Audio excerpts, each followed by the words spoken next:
Hello, dear students of class 8. I am sure that you are all quite well. Now I am going to take class to you all, and the subject is civics. The name of the chapter is the Indian Constitutions. Now, going to discuss the chapter in a very short way. You know who is the father of our constitution? Dr. B.R. Ambedkar is the father of our constitution. So, our constitution is a written documents. So, what is known as a constitution? A society is bound to certain set of rules which makes it what it is and differentiates it from other kinds of society. These rules in large societies in which different communities of people live together are formulated through consensus. In modern countries, this consensus is usually available in written form. A written document in which we find such rules is known as a constitution. So, dear student, you clear what is known as constitution? Now, then, Constitution lays certain ideals that form the basis of the kind of country that we as citizens aspire to live in. A constitution helps serve as a set of rules and principles that all persons in a country can agree upon as a basis of the way in which they want the country to be governed. This includes the type of government and also an agreement on certain ideals that they all believe this country should uphold.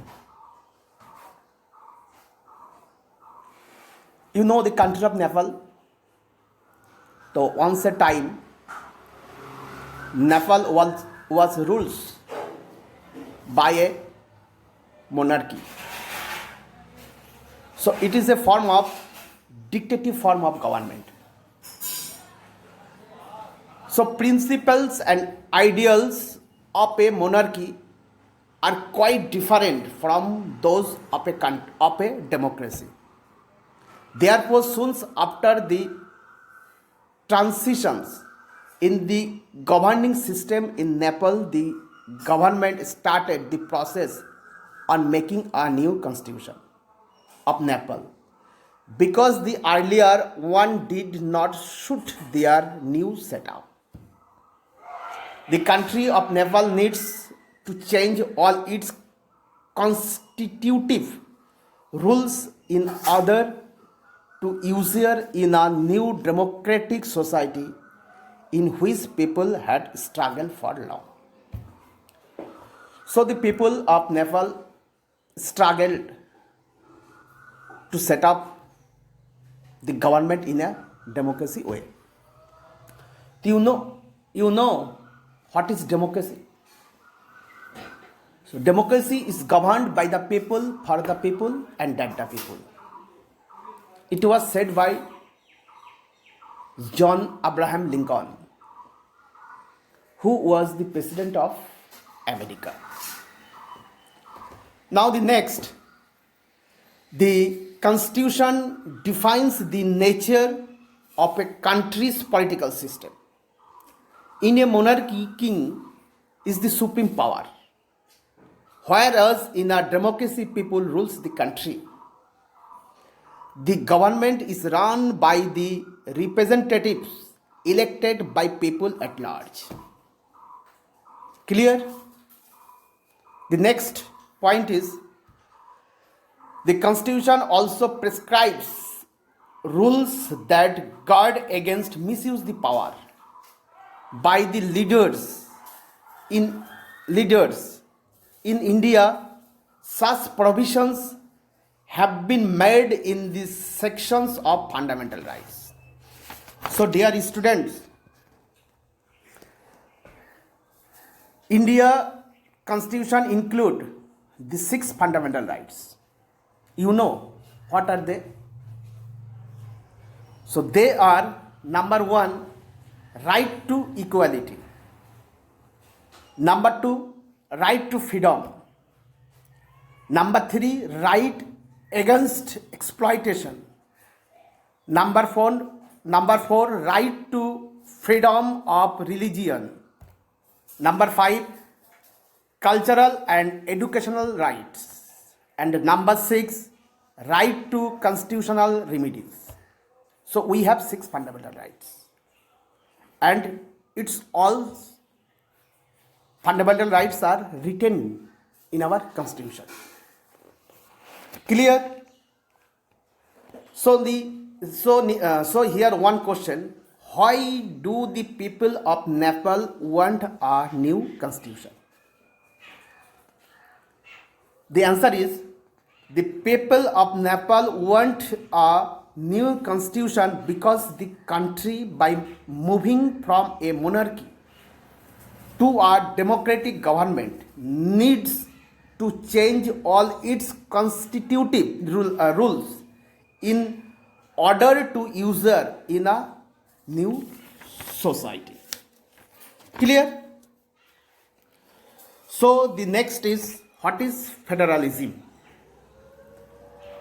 So federalism is a prime feature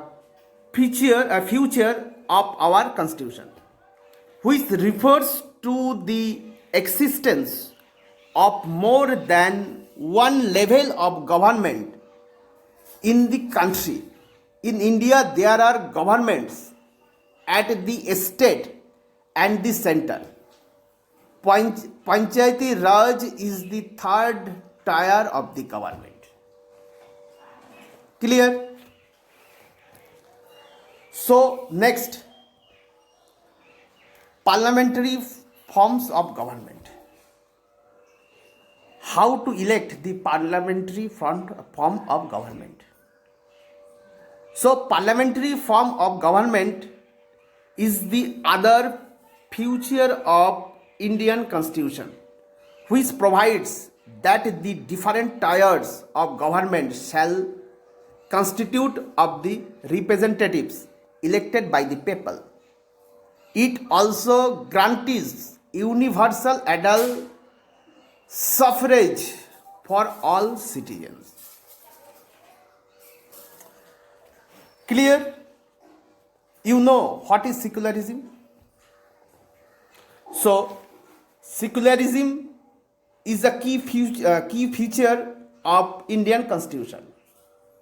Defines that a secular state is one in which the state does not officially promote any one religion as the state religion. So, student, clear? So next, I will give you a very important points.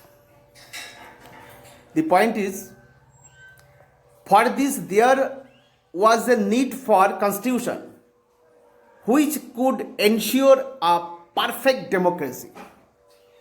A group of around 300 people who became the member of Constituent Assembly in 1949 and who met periodically for the next 3 years to write Indian Constitution. So our Constitution is a written Constitution, and it is one of the largest written Constitution in the world. So our first law minister was Dr.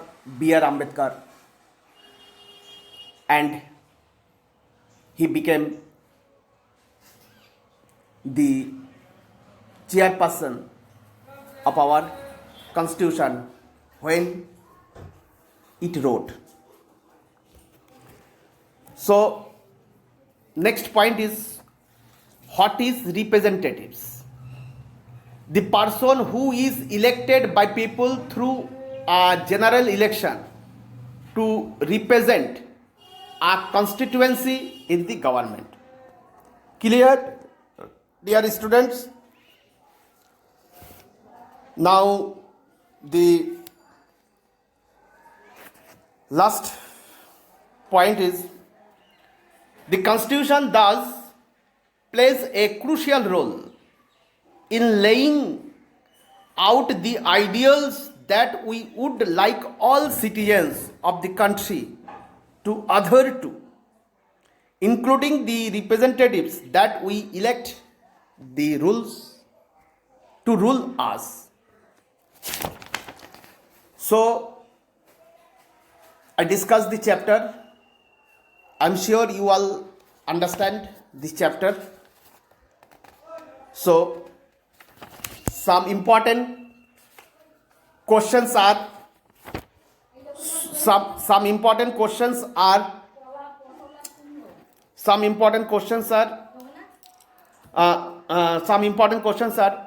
number one, discuss the difference between state and government with your teacher.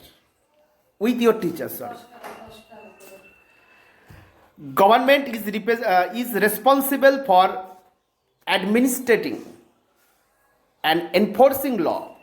It can change with elections. The state, on the other hand, refers to the political institution that represents to sovereign people who occupy a definite territory. For example, the Indian state. Clear? So why does a democratic country needs a constitution? A very important question. In a democratic country, leaders are chosen by the people. These leaders are expected to exercise power responsibly of our behalf. But there is always the possibility that these leaders might misuse their power. Hence comes the constitutions. It provides safeguards against this. So this is the answer. These types of I will discuss you in a very short way.